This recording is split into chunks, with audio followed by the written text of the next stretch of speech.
Welcome to episode 27 of the Going for Broke Outdoors podcast, a podcast by an outdoorsman for other outdoorsmen.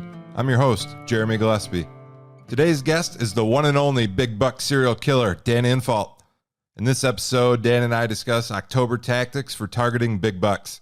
We look at differing approaches for early October in states with September and October openers, food sources, hunting pressure, the importance of access routes, and a whole lot more. Guys, before we jump into the podcast, I want to take a minute to ask everyone listening to subscribe to this YouTube channel. I'm closing in on 1,000 subscribers on YouTube, and that means I'll soon be able to earn ad revenue from YouTube. That ad revenue will also mean I'll have more time and dedication to producing more podcasts. So if you enjoy this episode or any of my previous episodes and you want to show your support, hit that button and subscribe. Subscribing is a free and easy way to show your support for this channel, so thanks in advance. I'd also appreciate it if you shared this podcast or any of your other favorites with a friend. I also want to give a shout out to Uncle Lou at Stealth Outdoors for helping make this podcast possible. Check out Stealth Outdoors at www.stealthoutdoors.com. October archery openers are just around the corner, and now is your last chance to outfit your gear with the #1 gear silencing solution on the market. If your gear isn't already sporting stealth strips, what are you waiting for? Thousands of satisfied hunters have silenced their gear using the products from Stealth Outdoors. Designed from the ground up with the mobile hunter in mind, Stealth Outdoors manufactures climbing stick wraps, cam buckle covers, platform cable wraps, and stealth strip rolls for all of your miscellaneous silencing needs. Don't let unwanted noise get you busted this season. Visit www.stealthoutdoors.com to silence your gear and place an order today. Now, on to the podcast. All right, in today's episode, I got the one and only Dan Infalt. Dan, welcome back to the show. Hey, how's it going? Oh, it's going pretty good. So, Dan, I first asked you to be on this episode a week or two ago. I jokingly said that last year we did our early season episode, and you shot a really nice buck, and I shot a pretty nice one too.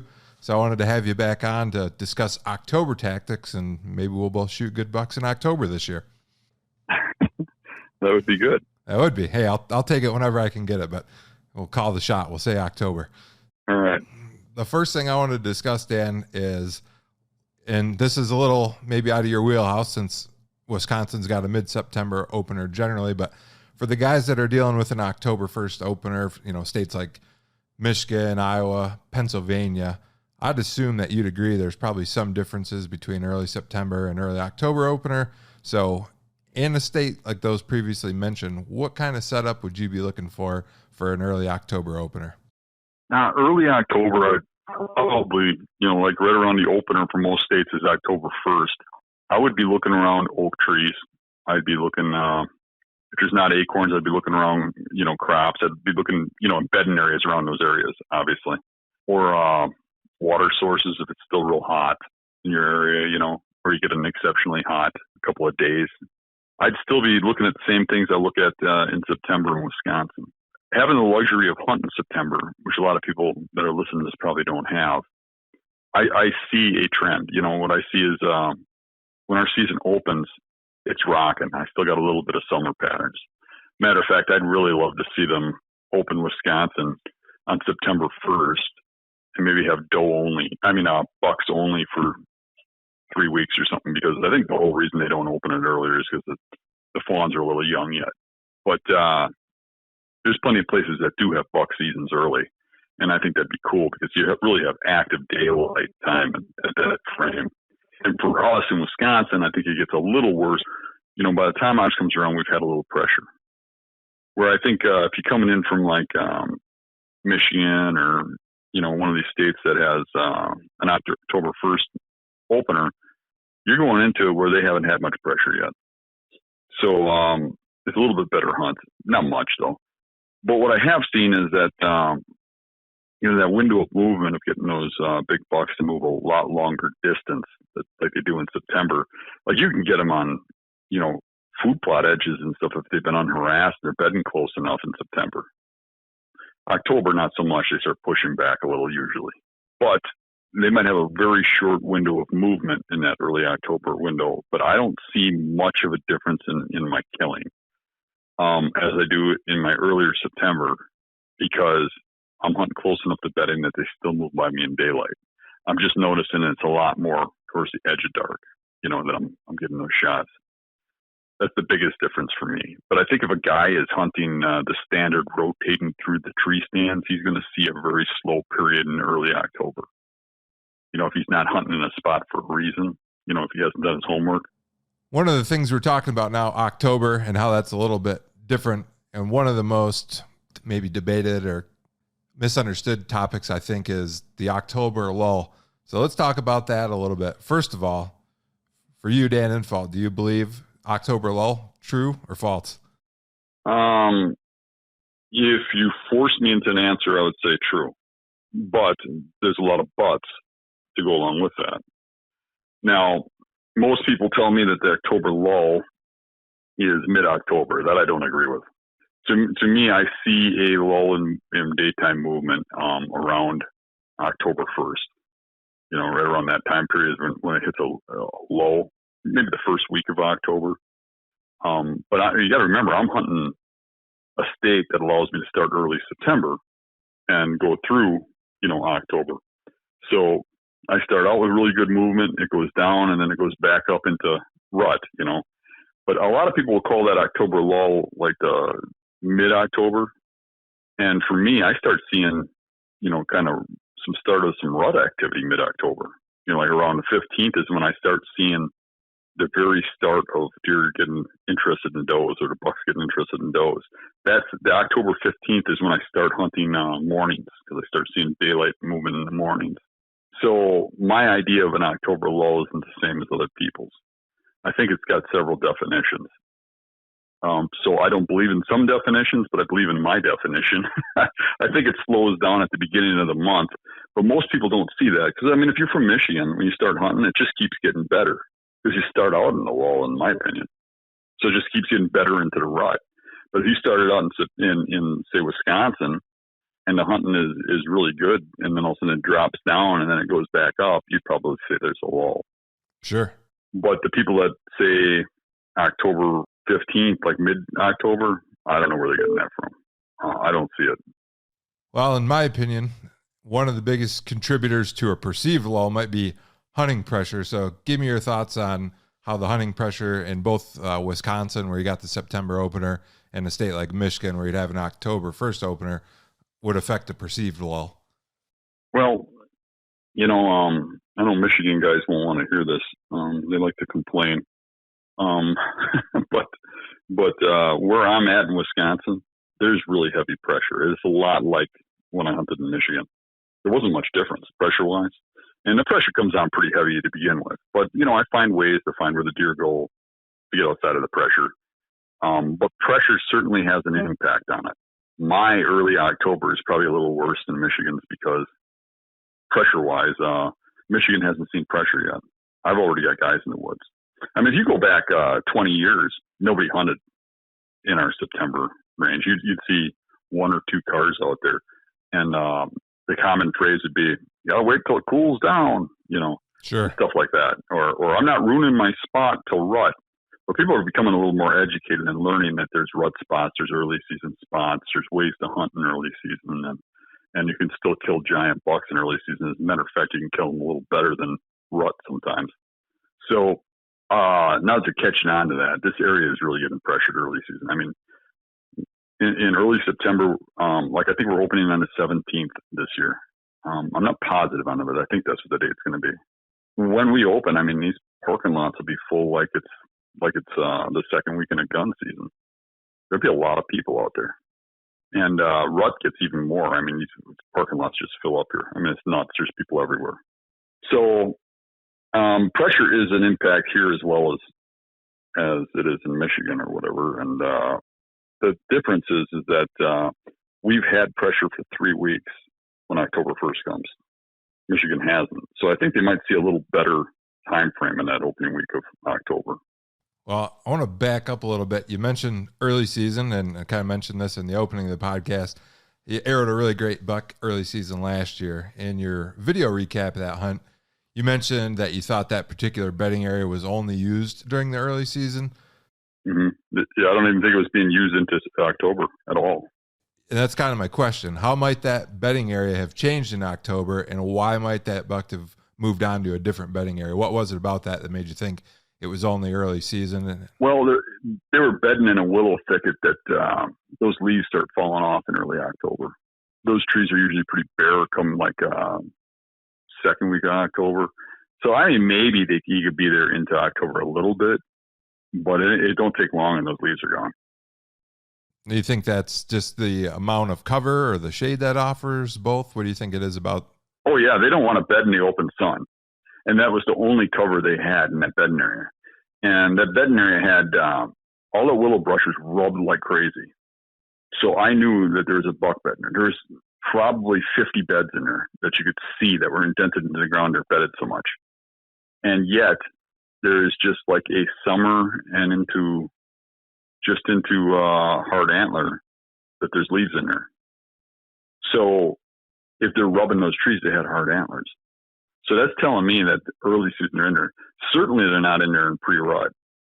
You know, there's not going to be leaves in there in late October. So that told me that those beds are being used in early season. And that's why I was sitting there early. Well, it seemed to work out pretty well for you. Yeah, I mean, that is, you know, you look at that stuff, that is a guess. But when you see something that blatant where the leaves are going to be gone, you know, they're in there at this time frame. And the rubbing tells you, well, they're hard antlers, so you know they're there after summer. And the rubs weren't pass-through rubs. They're in the beds. You know, I mean, there's only one reason the buck's walking into that tangle to a bed is to bed down. So if he's rubbing right there in the beds, that's a telltale sign. No, those are some great tips there to kind of decipher the sign that you're seeing postseason and decide or try to make an educated guess, like you said, when that buck is there, and a lot of good tips there. Right. Well, let's stay on the lull, but switch gears a little bit. Based on your experiences, how do you think changing food sources impact a perceived lull? Oh, that could be pretty huge, because I think right around the start of October, most of the places I hunt, the acorns are all cleaned up, and there's a shift from acorns. There just seems to be a shift from green plants. Like right now, when I'm out looking out right now, and remember, we're starting hunting in a few weeks, right? Yeah. And I walk around right now and I look in the woods. I've been in the woods. I was in the woods today. So I was almost a little late for your podcast. And all the stinging nettles are being eaten. All the orange julienne is being eaten. There's some plant I'm trying to figure out what it is now that's just getting demolished. But it's all green, wet, you know, plants that got a lot of liquid in them. They're getting hammered. As a matter of fact, I put a clover plot in my yard, and they're walking through the clover plot to get to the weeds on the edge of it. These, you know, like real liquidy plants. They're just like the kind of you just snap off, and liquid kind of like a water kind of runs out of them. They're eating those like crazy, and all that stuff dries up come October. It starts to go away. Then they start getting more into crops and apples and stuff. I mean, they're always on acorns once acorns start dropping. I mean, they're just barely dropping here, and I'm seeing a huge shift to acorns right now. Okay. I went to some public land yesterday, got out of my truck and walked 50 yards from the parking lot, and a giant, like 150, 160-inch buck tore ass from underneath a oak tree there, and it's all open prairie grass next to that parking lot. So he came all the way out of that swamp already in daylight and was eating right next to the parking lot. Well, that'll get you excited.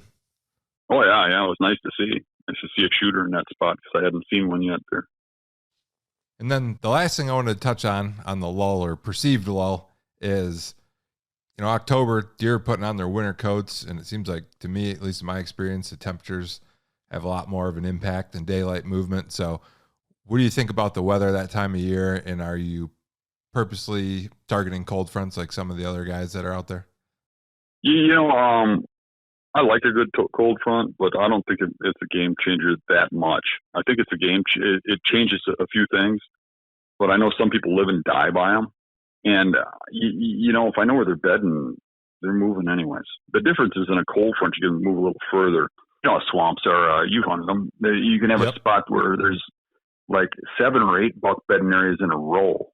You're hunting the end, and the furthest ones are 250, 300 yards off. Well, some of those deer will get to you pretty late. On a cold front, those particular spots, those deer will get a little further, might make it to you in daylight. So I might pick and choose my spots a little different. Might hunt one of those good spots like that or lay off of it until I get that, cold front. Okay. That makes sense.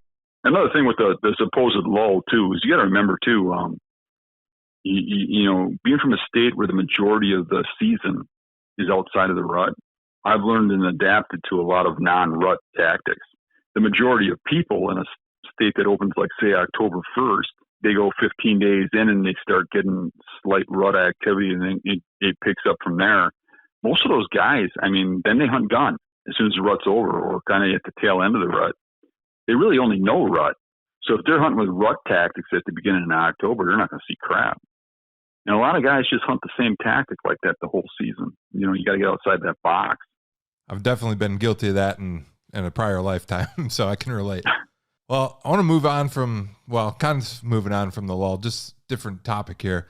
Let's talk about accessing your hunting location. Now, you've talked about access numerous times, and in my opinion, how a guy accesses his stand during mid-October is critical. Like you said, maybe that early October, probably more so than any other time of the year. So talk to me about why it's so critical to be knowledgeable of specific bedding areas and to have a good idea about a proper access route. Well, if you don't really know where the deer bed, but you know about and you're guessing on it, you're going to have problems because a lot of times the biggest bucks will set up to watch you. And until you start scouting those beds and realize that, when you actually look at the beds, you start thinking, holy cow, this is bulletproof. They'll either set up to see you or to wind you. They'll set up near access routes, near parking lots. They do some crazy stuff. Now, they won't bed where people walk. If people go through there on a regular basis, they won't bed there. But they'll bed adjacent to it and watch it. You know what I mean? They'll watch the access routes, and they'll watch where you're coming from.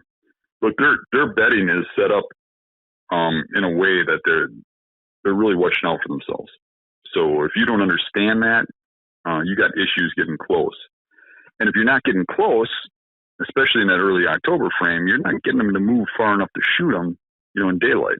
You got to remember hunting these beds. A lot of times I can hear or see the buck get up from the beds. It might be a half hour before daylight, and I'm shooting them at closing time. 75, 100 yards from the bed.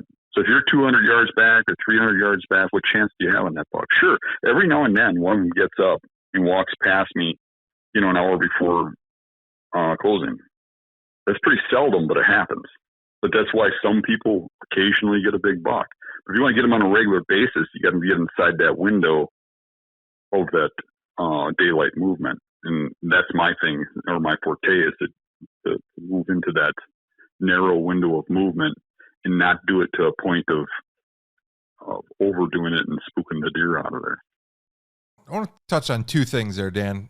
The first one, and I don't know how old the video is, but it's probably when I first started coming around the hunting bee. So let's say 2013, you had a video where you were setting up on a buck near the road and the parking lot was not super far away. And it's not the 400-pound slot buck. This was a different one.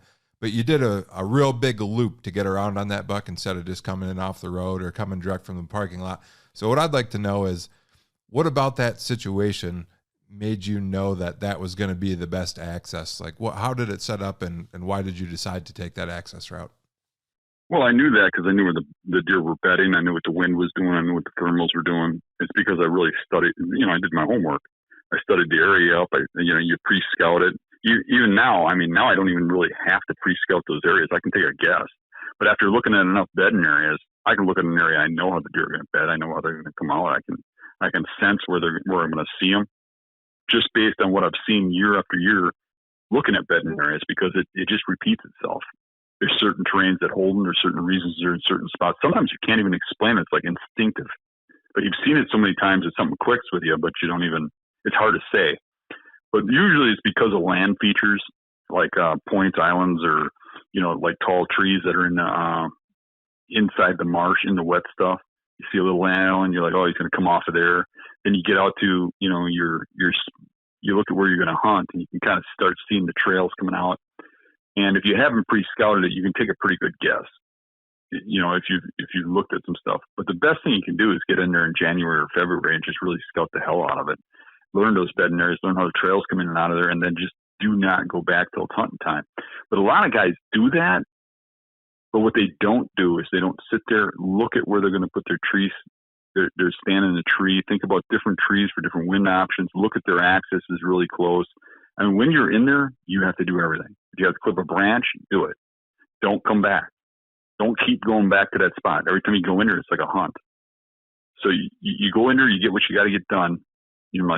January, February, March, somewhere in there, maybe even a little into April. And then you just get out of there and leave it alone. Then when you go in there, you'll know your access. You'll know what you have to do. And in a lot of cases, if they're sitting in their bed and watching a parking lot or the wind comes from the parking lot, you got to walk, let your wind blow at them because they're used to that. They're smelling the people going out there, walking a big circle, come back around from behind them where they're not expecting you, where they think you just went on like everybody else. Yeah, and you made a great point there. When I first started hanging around the beast, one of the things or mistakes that I made early on was exactly what you just said. I'd get into an area that I knew was a buck bedding area. I was getting to the point where I could pick those out, based on everything I'd picked up from the forum. But then I would get so excited that I found a good area, I wouldn't do all the other things. I wouldn't pick out my tree. I wouldn't think about the wind as much as I should have been or what the thermals were going to do. So that's a great point for anyone that's newer to these tactics is, don't let that initial excitement overwhelm you. You gotta still consider all the details while you're in there too. Yeah, you got to remember, too, you got to be able to make a shot. I mean, a lot of times the guy will just look around, I'm going to sit right there. And then they get out there, they can't figure out exactly what tree they are that we're in. They have to look around a little bit. They make a little noise. They get their scent where they don't want it. They finally get to their tree, and then they don't have shooting lanes. They end up having to break a branch or something. And you ruin the hunt. So I really take my time to really do the detective work the one time I'm in there scouting. Well, taking your time, that's a great segue to the next thing I wanted to talk to you about is, and you've discussed this before, but I just think it's so important that it's worth mentioning again and probably again and again. Modern society, right? Everyone, including myself, 9 to 5, I'm always in a rush. I'm always wound up. And then I get out to the woods and it's easy to carry that energy into the woods. So what are you doing when you get out there? Obviously, you're taking your time and really slowing down, but you have any sort of routine or what are you thinking about when you get out to get into your hunter's mindset? Yeah.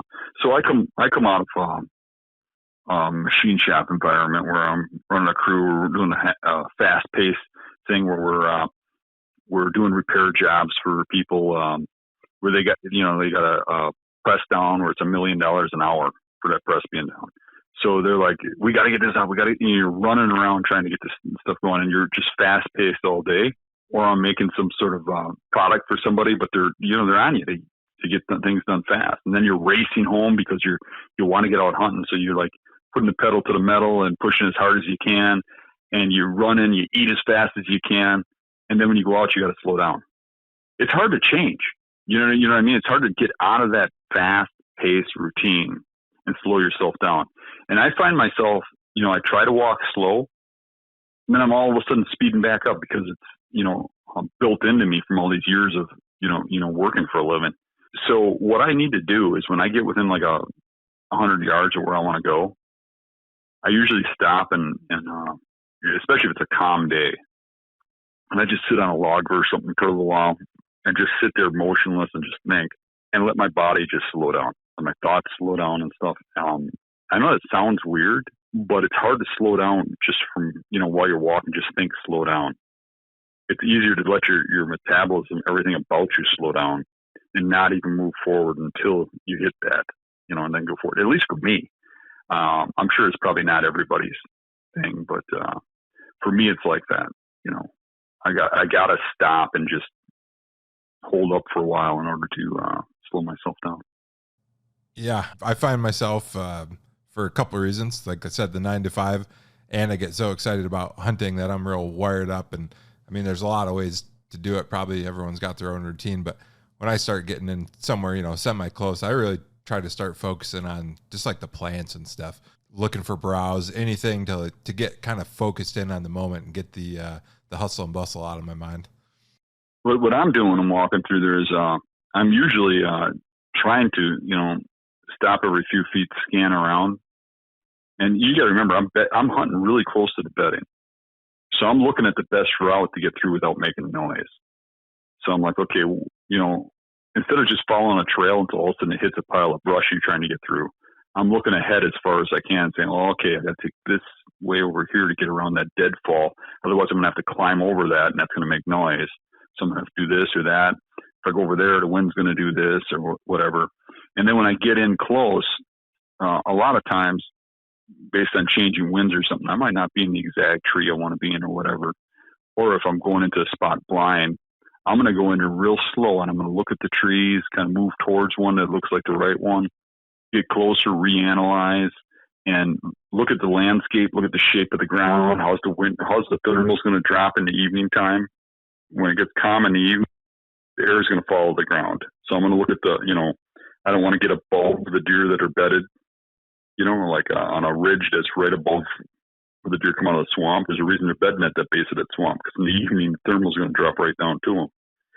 So I'm thinking about those things as I'm going in there and looking at, okay, what angle do I have to get on to get outside of that, the air currents that are here? What tree can I get in? Looking from a distance what my shooting lanes are. And really, it can take me a half an hour, 30 minutes to get to my tree once I'm in the area, if an area is complex. Some areas aren't complex. Some areas you look in there and you know which tree you got to be in, or you've pre-scouted it, Exactly. No, a lot of great tips in there too. I want to move on to trail cameras, Dan. And for people that don't follow your channel regularly, they might not know that you had some issues recently with the theft of some of your trail camera cards. And unfortunately, this seems like a too common occurrence in the hunting community. It's not rampant, but it definitely happens. And that can be real frustrating. So give me a recap about how you handled that situation and what ended up happening at the end there. Well, before we hear about Dan's trail camera difficulties, I want to take a break to mention huntingbeastgear.com. Co-founded by today's guest, Dan Infalt, Hunting Beast Gear features state-of-the-art manufacturing techniques, the highest quality materials, and innovative designs that have been engineered, field-tested, and refined to perfection by a group of the best mobile hunters on the planet. www.huntingbeastgear.com delivers cutting-edge products, including Beast Gear climbing sticks with weight reduction holes designed to deliver incredible durability in a lightweight stick. Beast Gear climbing sticks also feature non-staggered, inline stacking, and double steps, all in a 2.2-pound package, including the fastening strap. HuntingBeastGear.com has also released the game-changing Beast Gear Hang-On Tree Stand. Designed to be the ultimate hang-on tree stand solution with 4 years of prototyping, testing, and refinement, the Beast Gear stand features a 16-inch wide by 29-inch long platform. The stand comes in at an incredible 6.8 pounds, and it does all that without compromising strength or durability. The Beast Gear stand is finished with a long-lasting anodized coating and features grade 8 hardware, high-quality Delrin washers, beast buttons, and adjustment knobs. For more details and to place your order, head on over to www.huntingbeastgear.com today. Now, back to the podcast. Well, I had COVID, so I wasn't checking my cameras real regularly. I was right in the middle of it, so I wasn't feeling good in the evening. I went to bed, and when I got up in the morning, I checked the cameras that I hadn't checked the evening before, and I had a picture of a dude walking past the camera, and then a short time later, he's coming back, and he's staring right at the camera, and the camera was disabled shortly after that, minutes after that. So I got out of bed. No, this is the next morning. Sure. Unfortunately, if I would have checked it when it went off, I could have been at the parking lot. But anywho, I got up, put my clothes on, put my boots on, drove over there, walked out there, and I had two cameras. One was a non-cell camera, and one was a cell cam. And I went to the non-cell cam first, and the card was missing, and it was turned off. So I took the camera down, walked over to the other camera, the cell cam, opened it up, and the card's missing, and it was turned off. So I looked at the ground. The ground's real muddy. There's my tracks, Rick's tracks, and one other set of tracks. And they went right past the camera and came back like I saw the person on the camera. And they went around. There's the same tracks were behind the camera. They're kind of unique tracks. They're Tide-Wee boot tracks, which I'm very used to because I was helping Tide-Wee sell boots for a while. Sure. And I was able to pick up the track and follow it to a ridge. And then I couldn't follow it up the ridge, but it was on a tunnel of a trail where you really couldn't get off it too easy. And every now and then I'd see the scuff of the boot. And where there was a couple breaks in the trail, I was able to go up and down and make sure there wasn't a break off. And then I hit another trail camera. And that trail camera was up a lot closer to the other side of the property, quite a ways from mine, but I was pretty certain that person went past that trail camera. So I'm thinking, well, this could be his trail camera. And if it's not, it's so blatantly obvious that I would be sure he'd just go over and take the card if he took mine, right? Yeah. So I went around to the back of the camera. I looked at the camera. It was put up legally, which means it had the guy's name, phone number, DNR number, all that stuff on it. I opened up the bottom of the camera without going in front of it. I turned it off, took the card out, took the data off the card, and put it back. I didn't remove the data. I left the guy's stuff on it. I just copied it. And the only reason I did that is because it is, and by the way, it's legal. Before anybody starts saying it's illegal, it's not. It's totally legal if your camera's not locked. But ethically, I would not do that. I only did it in the eyes of trying to figure out who this guy is, like investigative-wise. Sure. So I closed the camera, I turned it back on, left it just the way I found it, without going in front of it. Went back to the house, looked at the card, and the person that was in front of my camera was in front of that camera a few minutes later running towards the parking lot. Huh.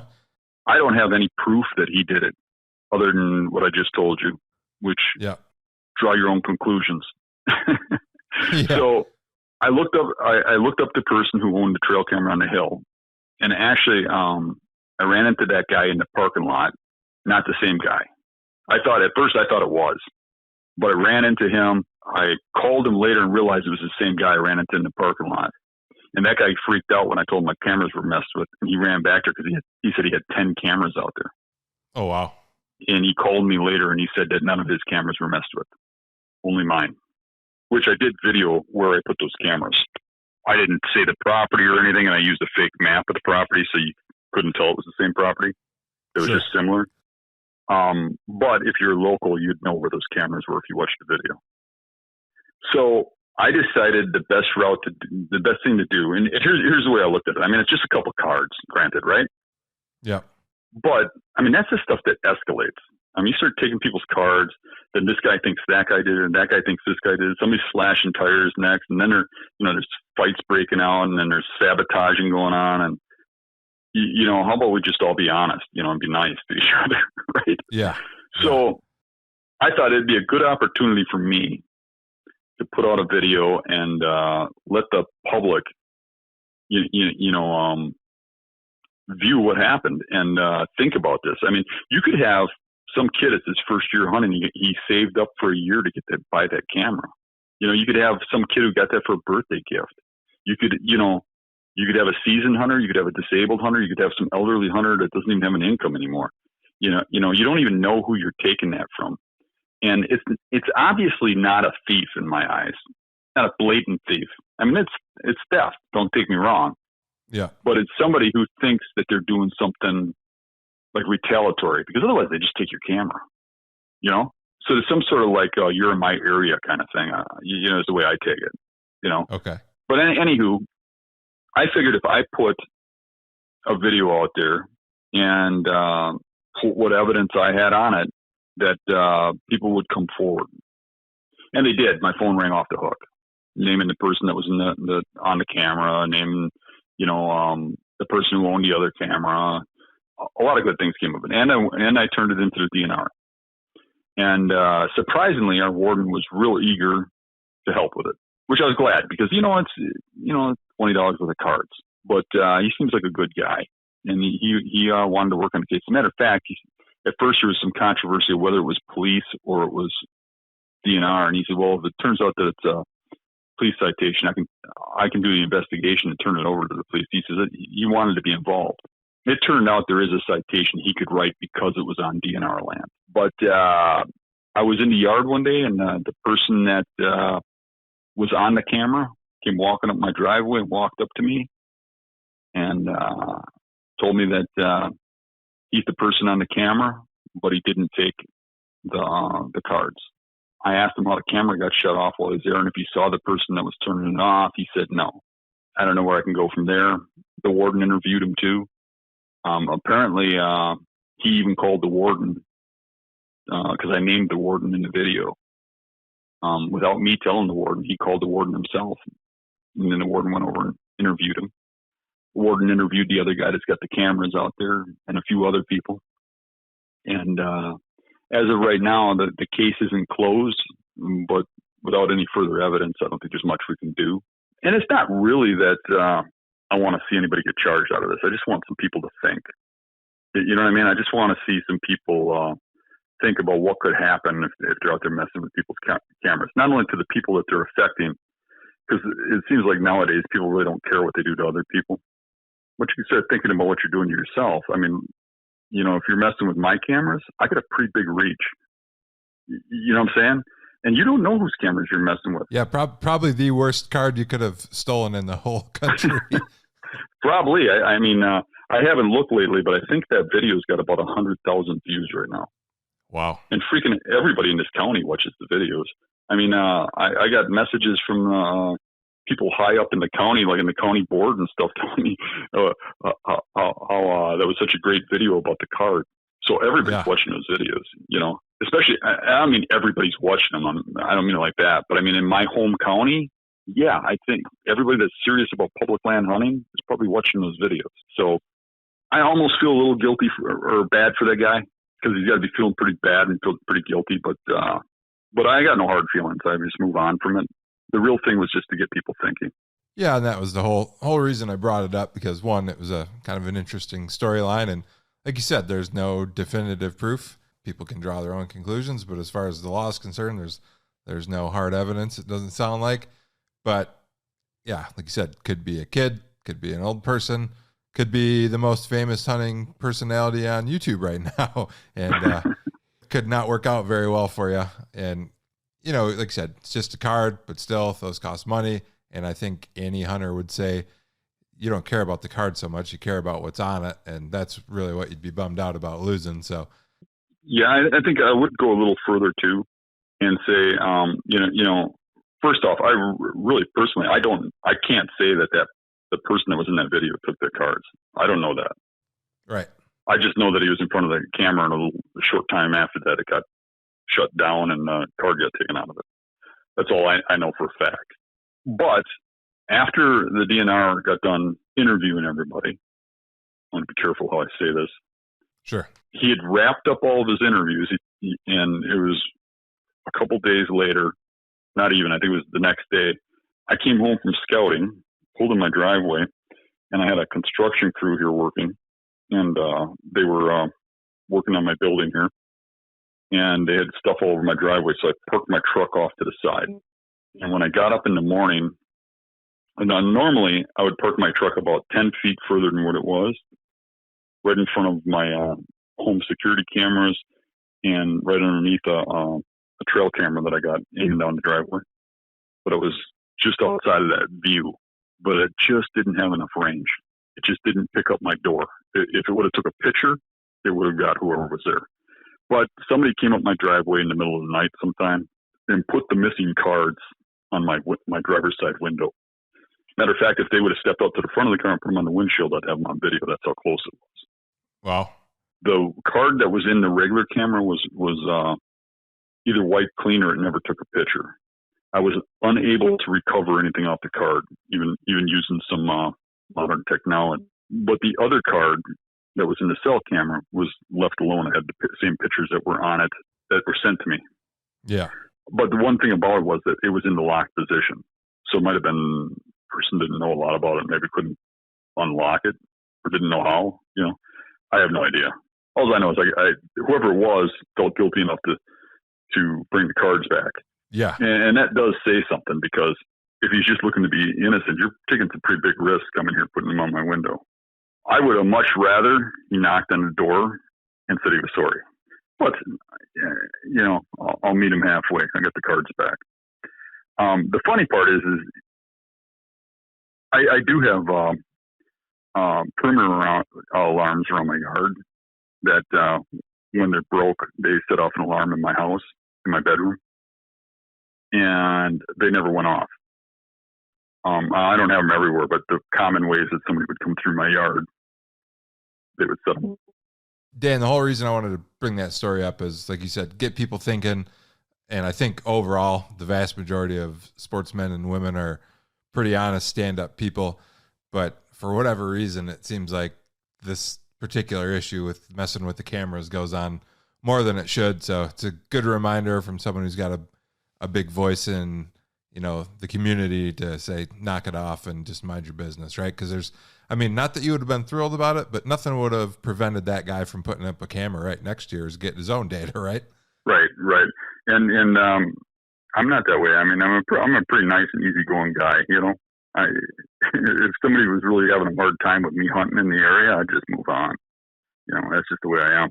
And literally, I really wasn't looking for a hunting spot. I'm doing a trail camera study where I'm studying how deer bed and how they come in and out of bedding and frequency and stuff.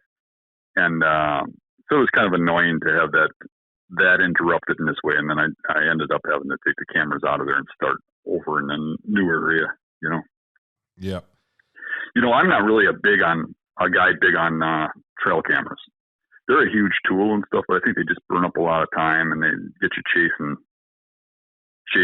ghosts, We're hunting with a method, the way I hunt, just getting enough intel to know that there's a buck there and then hunting them down seems to work so much better. I agree. Than to try the time with the trail camera and stuff. And I think you burn up so much time working with the things. Even if you use cell cameras, crap goes on, batteries get low, things are going on, and then you're out chasing the stuff when you should be hunting, and you're checking cameras and you're filtering through pictures, and it's just so much easier to just go after them bucks the old-fashioned way.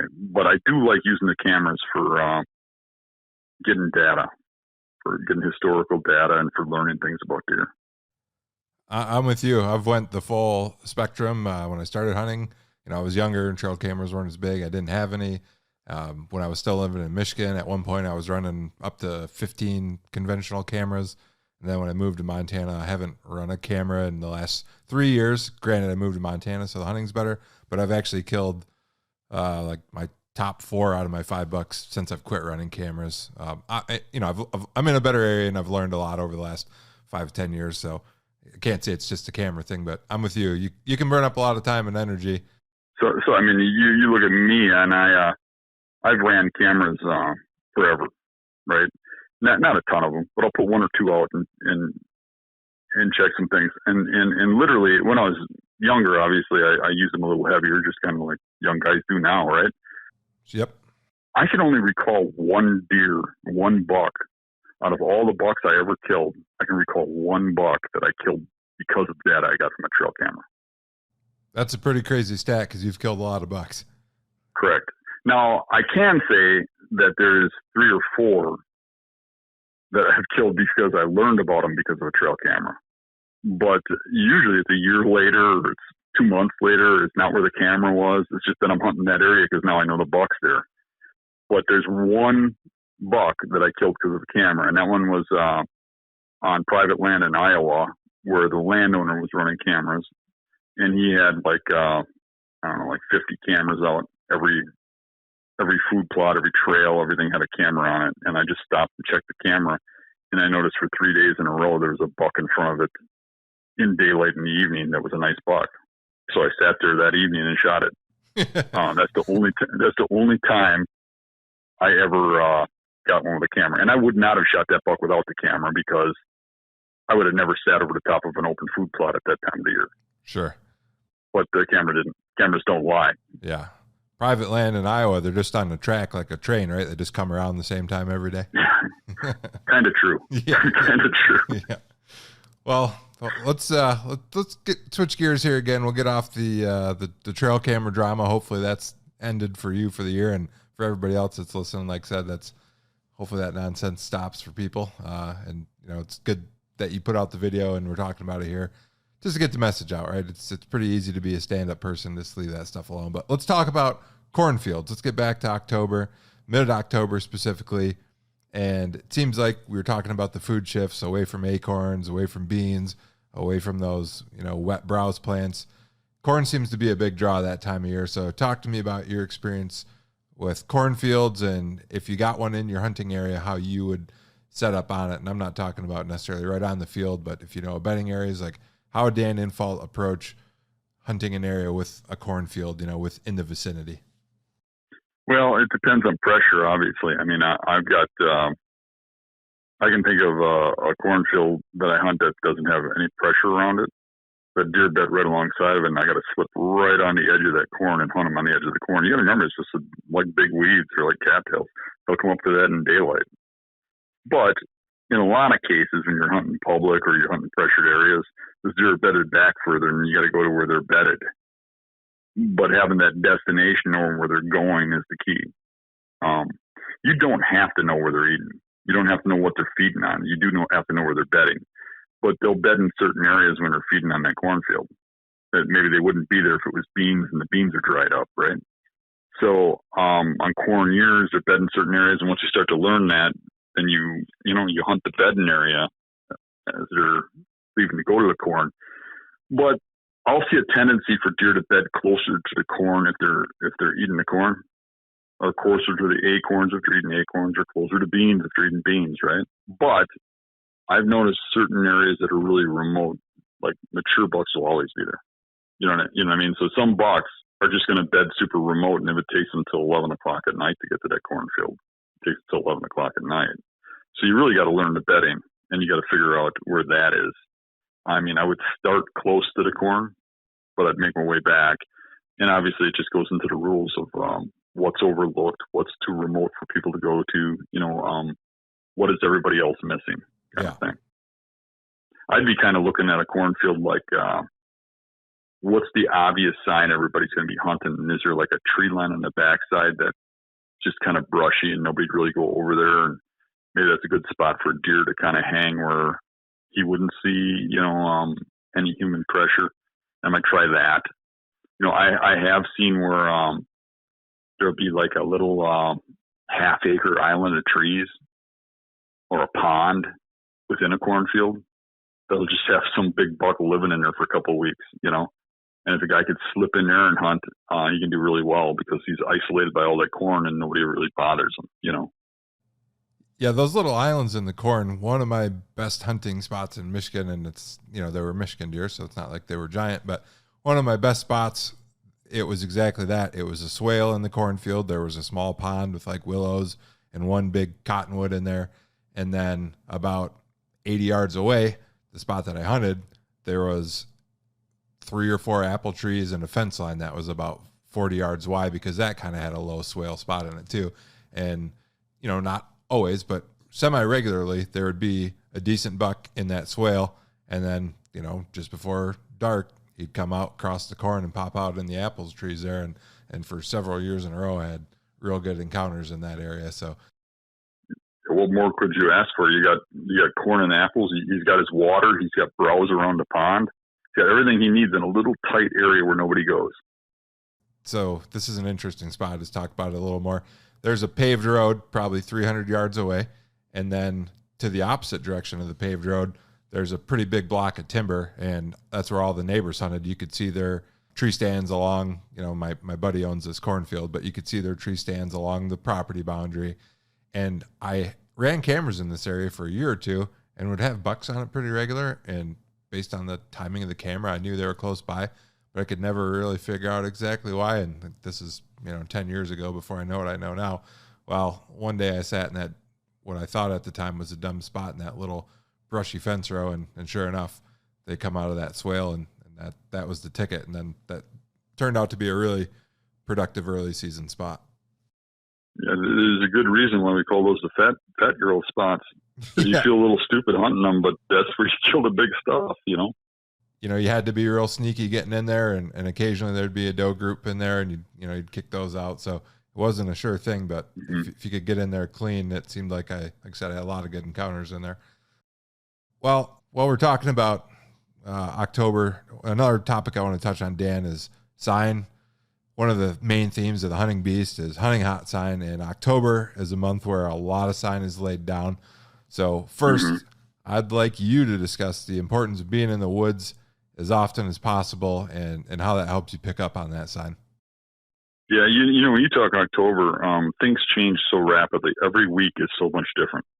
The sign changes, the deer activity changes, it shifts, the food sources are shifting, the leaves are turning. That month is a pretty volatile month. I actually do my best in October, probably mid-October.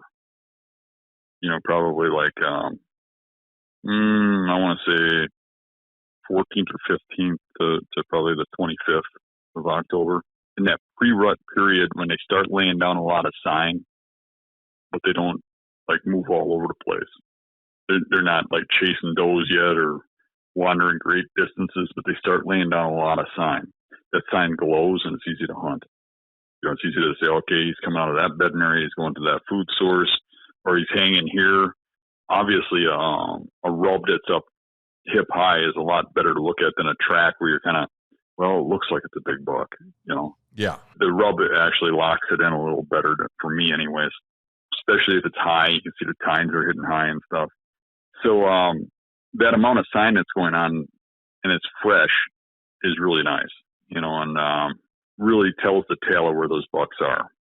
And that's where you can, at that time frame, if you're going into a woodlot between the 15th and 20th, 25th, anytime in there, actually any time to November, and you're not seeing big rubs, there ain't a buck there you want to hunt. Because they're so worked up at that time, they're laying down sign. So you can get on bucks a lot easier. You're going to find them a lot easier in that time frame, that mid-October, the late October time frame. And then follow-on question to that for working stiffs and weekend warriors like myself, when I'm reading October sign, how can I tell if that sign is hot or a few days old? And how do I decide if I should sit in an area if I think the sign is a couple of days old? Do I sit there or do I keep moving on and look for greener pastures that time of year? Well, there's a couple of ways I could answer that. I mean, first of all, looking at the sign, is it tacky? Is it wet? Is it dried out? If you look at the tracks, are the tracks, is the dirt still moist, wet, or is it dried? When you look at where the hoofs knock over a piece of dirt, you take a twig and you touch it and see if that dirt has stuck to the other dirt. Because after a night or two of temperatures dropping and rising, that dirt will lock almost like a glue to the soil and it'll actually pop off, But if it still rolls around, it's pretty fresh. Can you see the detail of the track or is it faded? Is leaves and stuff blown into the tracks? Is the tree bleeding? Is there a sap coming down the tree, like a stain? There's a lot of things, and you got to get an eye for it. And there's something else I was going to say about that. Yeah, do I sit there or move on? Yeah, do you sit there or do you move on? Now, that's a wide open question. I mean, I'm not sitting over a rub that's in the middle of an open forest. I don't care if there's 50 of them there. Right. I'm not sitting over it. I'm trying to figure out where that deer's coming from, where he's moving in daylight. I don't want to hunt him at midnight. You got to remember, mature bucks do 95% of their movement at night. So if you're looking at sign, there's a 95% chance he made it at night. As a matter of fact, I would say that during daylight, they're less likely to make sign because they're a little paranoid. They're a little more at ease in the nighttime. You know what I'm saying? Yep. So most sign is night sign. So where I want to see that sign is around the bedding areas. That's where I want to hunt them because that's where they move in daylight. And the second best thing is to see the sign, know the bucks in that wood lot, and then hunt the bedding areas. Because I found a lot of your real old bucks, especially on pressured land, where maybe they're the only big buck around. They got nobody to compete with. Nobody's going to bother them, so they don't have to mark up a bedding area, claim it, right? So there might not be as much rubs around the bedding area if it's a mature buck. But if you have rubs somewhere and all bucks rub, then you know he's there somewhere, and then you can hunt the bedding areas and try to figure out where he's coming from, But whether or not you hunt sign that say it's coming out of a bedding area, well, number one, if you walk into that bedding area and you see it and you've got time to hunt that area down and you're going to hunt all the bedding areas, if you walk through there, you just burn that. So if it looks like good sign, you hunt it. If you're going into an area and you got a weekend and you're done working, you got to go back to work and stuff, and you're not going to hunt that whole area down, you could take and you could walk and you could look at that sign and go, okay, this might be good. Slip in or slip out. Slip into the next spot, look at the sign. Slip into the next spot, look at the sign. Slip into the next spot, look at the sign. That's what I do on the public land challenges or when I go out of state. or to an area I'm only going to be for a short time, I will scout the whole, like from dawn till 2 in the afternoon, and then I'll go back to whatever looked best without ever blowing the bedding, just getting up to the edge of it, right? And then I'll go back, and I've done pretty well doing that.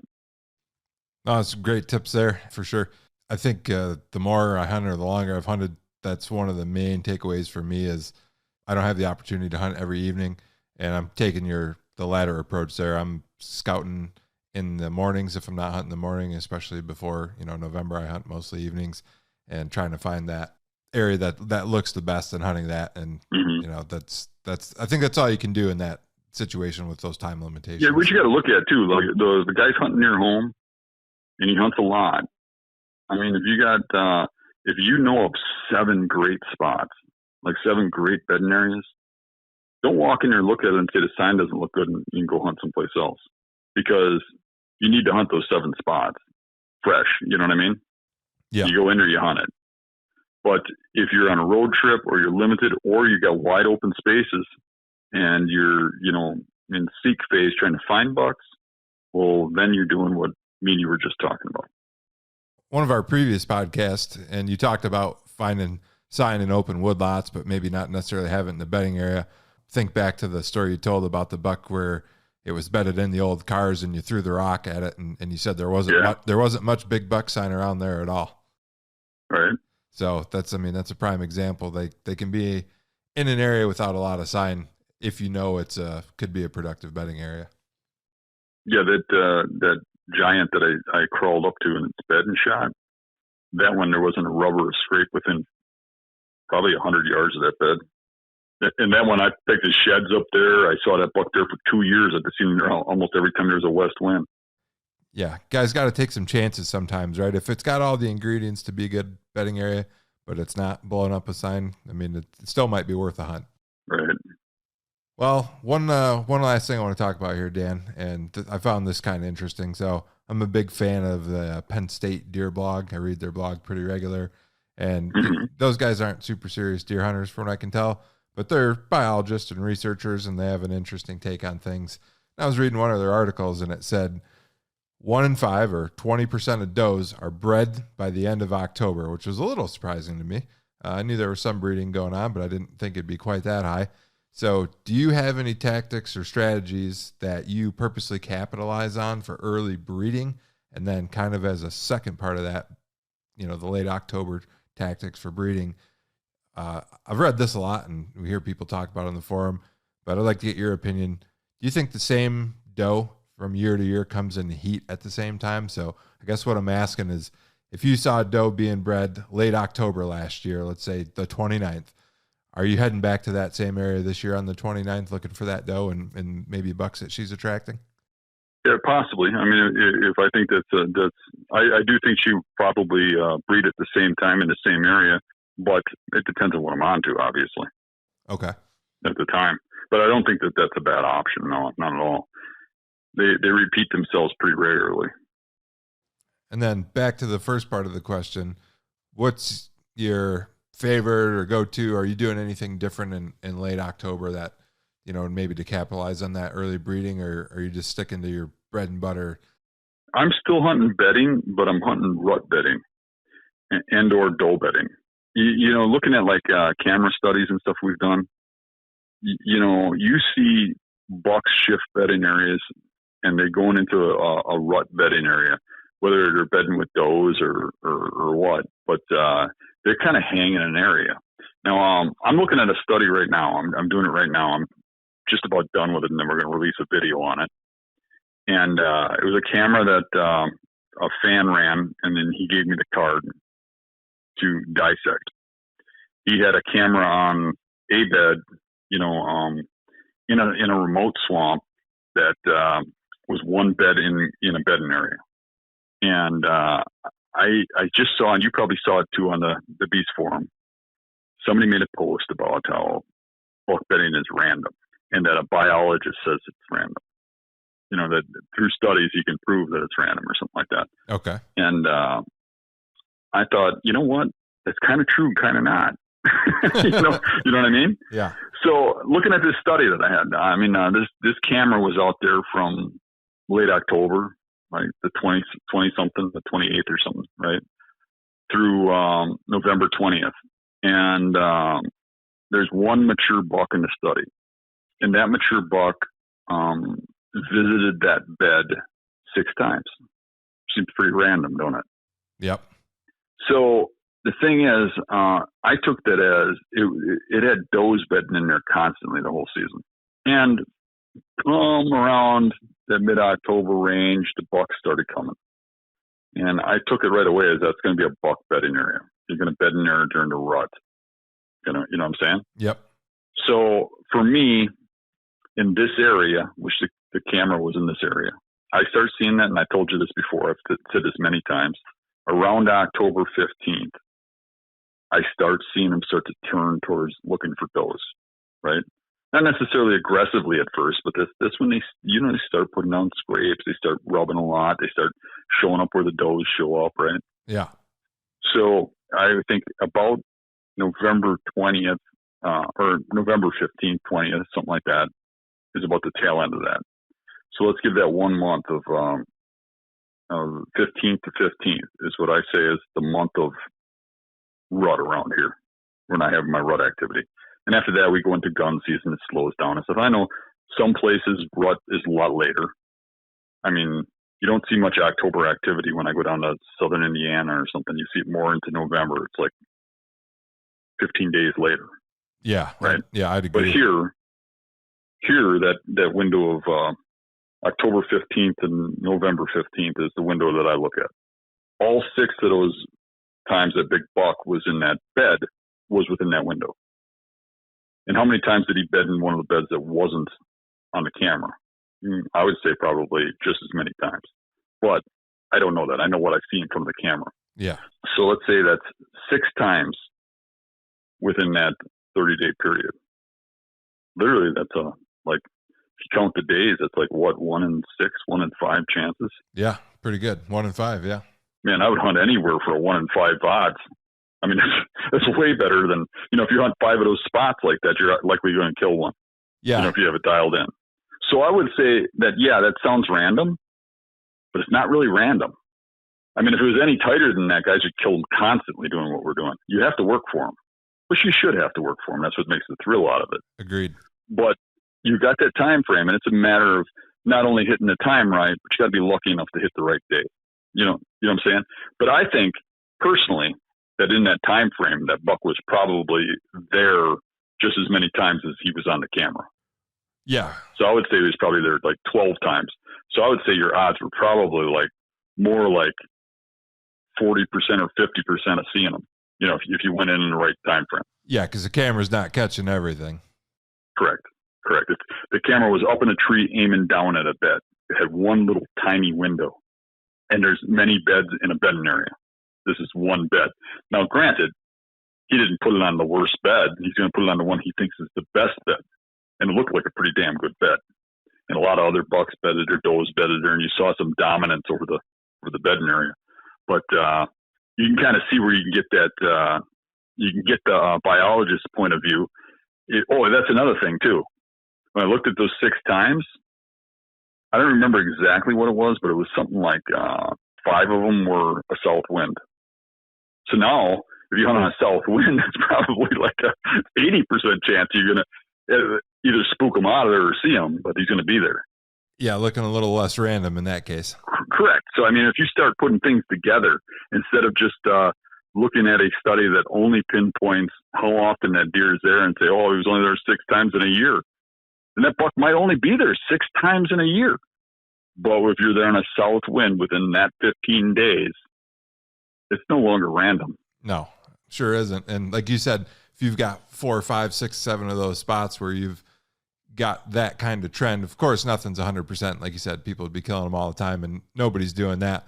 But that's the difference between going out and a spot that's 1 in 20 or 1 in 50, as opposed to going to 5 spots that are 1 in 5. Then, like you said, sooner or later, the stars are going to align for you. Right. And not every bed's created equal. Some are going to be better than others. And you really don't know what you're working with unless you had a camera running over the top of it for a season. So a lot of it is guesswork, but you get better and better at it as you go, Yep. Well, hey, Dan, I want to be respectful of your time. Appreciate you coming on again. And for people that don't already know where they can find you, where are you at on social media, and give us the forum too. Yeah, you certainly want to check out my YouTube page and watch some of the hunts unfold that we were talking about. And, that's Hunt and Beast. All you have to do is search Hunt and Beast. I have a private forum that you're on. And that private forum is kind of cool because, we allow free speech and stuff, so you can talk about whatever you want, unlike Facebook. Yeah, right. And we are on Facebook because that seems to be the go-to place for everybody now, even though I prefer the forum. And, we're on most social medias. You can find us. I guess that's about it, right? Yeah, and Dan, YouTube especially, you're putting out a lot of great content. And speaking of free speech, Dan, I know you also have a Rumble channel, which I think a lot of people are trying to get the hunting community specifically to be a little more active on Rumble because they seem a little less prone to censorship. So if that's something you're concerned with, Rumble's a great place to find Dan's content as well. Correct. And I got to be on YouTube because that's where I make my money. Yep. But I make money from Rumble too if people go there and watch it. The thing about YouTube is they're using our money to get us. Yeah. If you stand for the same principles I stand for, but so I'd rather be just on Rumble, but financially, I can't take the financial loss of what I make off of YouTube. Sure. There's not nearly the advertiser base on Rumble that YouTube has. So hopefully that'll change, like I said, and it starts one person at a time. So that's why I wanted to bring up the Rumble too. And if you have the choice and you don't mind their platform, check them out there. Appreciate it. All right, Dan. Well, hey, thanks again. Looking forward to following along with your adventures this season as always. Hope to see you lay down another giant buck like you did last year and keep the trend up. So good luck, and we'll talk to you soon. Okay. Thanks for having me on.